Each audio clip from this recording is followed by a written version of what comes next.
வணக்கம் சொந்தங்களே, இன்னைக்கு இந்த வீடியோவில் என்ன பார்க்க போகிறோன்னா இம்ப்ளிமெண்ட் ஷிஃப்டிங்கை பற்றி தாங்க பார்க்க போகிறோம். ஸோ அது என்ன இம்ப்ளிமெண்ட் ஷிஃப்டிங் அப்படின்னு பார்த்தீங்கன்னா, ஒரு இடத்துல வந்து நமக்கு 2 இம்ப்ளிமெண்ட்டை யூஸ் பண்ணுற மாதிரி இருக்கும். ஸோ அந்த டைமில் பார்த்தீங்கன்னா நம்ம ஒரு டைமும் போயிட்டு எடுத்துகிட்டு வர மாதிரி இருக்கும். அதை தவிர்க்கிறதுக்காக தான் இந்த ஒரு வீடியோ. நான் வந்து பார்த்தீங்கன்னா டிராக்டர் பங்களா அப்படிங்கிற ஒரு சேனலை வந்து சப்ஸ்கிரைப் பண்ணியிருந்தேன். அந்த சேனலில் தான் பார்த்தீங்கன்னா இந்த ஒரு மெத்தடை பார்த்தேங்க. ஸோ அதை சொல்லணும்னு தோணுச்சு, அதுக்காக தான் இந்த ஒரு வீடியோ. இந்த மெத்தடில் பார்த்தீங்கன்னா ஒரே டிராக்டரில் 2 இம்ப்ளிமெண்ட் வந்து நம்மளால் எடுத்துகிட்டு போக முடியும்.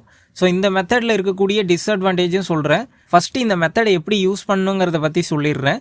இந்த மெத்தடில் பார்த்தீங்கன்னா ஒரு இம்ப்ளிமெண்ட்டில் 2 பட்டையை வந்து வெல்டு பண்ணிக்கிறாங்க. அந்த பட்டையில் பார்த்தீங்கன்னா ஒரு ஹோல்ஸ் போட்டுக்கிறாங்க. ஒரு பட்டையிலையுமே பார்த்தீங்கன்னா ஒரு ஹோல்ஸ் போட்டுக்கிறாங்க. அந்த ஹோல்ஸில் பார்த்தீங்கன்னா ரொட்டவேட்டரில் வந்து கனெக்ட் பண்ணிக்கிறாங்க. திரும்ப ரொட்டவேட்டர்லேருந்து அந்த 9 கொத்துக்கு பார்த்தீங்கன்னா டாப்லிங் மூலயமா வந்து கனெக்ட் பண்ணிடுறாங்க. அதுக்கப்புறம் பார்த்தீங்கன்னா அந்த 9 கொத்துலேருந்து டிராக்டருக்கு பார்த்தீங்கன்னா ஒரு டாப்லிங் மூலயமா வந்து கனெக்ட் பண்ணிக்கிறாங்க. இந்த மாதிரி பார்த்தீங்கன்னா ஈஸியாக வந்து இம்ப்ளிமெண்ட் வந்து ஷிஃப்ட் பண்ணிக்கலாம்.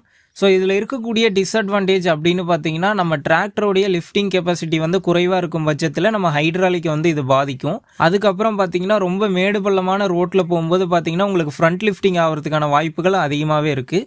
அதே மாதிரி நம்மளாம் யூஸ் பண்ணக்கூடிய காமன் மெத்தட்னு பார்த்தீங்கன்னா ஒரு இம்ப்ளிமெண்ட் மேலே இன்னொரு இம்ப்ளிமெண்ட்டை போட்டு ஷிஃப்ட் பண்ணி எடுத்துகிட்டு போவோம்.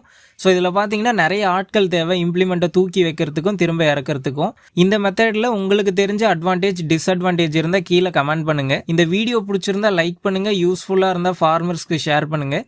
மேலும் இது போன்ற புதிய தகவல்களுக்கு நம்ம சேனலை மறக்காமல் சப்ஸ்கிரைப் பண்ணிக்கோங்க. அடுத்த வீடியோவில் சந்திப்போம். நன்றி, வணக்கம்.